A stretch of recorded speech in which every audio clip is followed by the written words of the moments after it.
fontos, hogy egy éles tisztítóval vagy ilyen pucolóval, hámozóval csináljuk, és ahol még ilyen rózsaszín vagy lila, ott még nem kell tisztítani, hanem alatta nagyjából.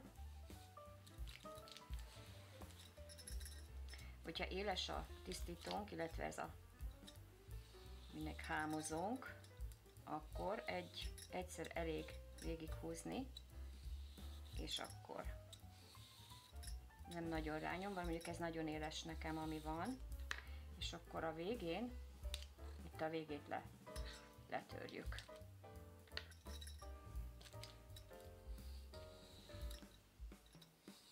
Így. És akkor biztosítottak vagyunk arról, hogy nem lesz fás. Tehát amikor a szájunkba kerül, az nagyon kellemetlen, amikor ki kell köpni.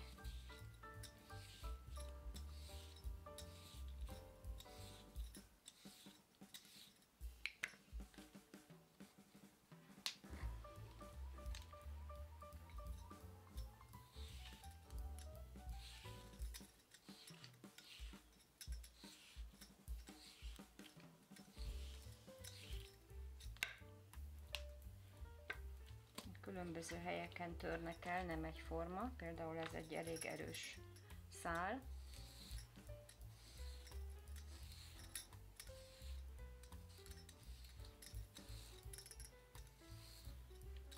Oké.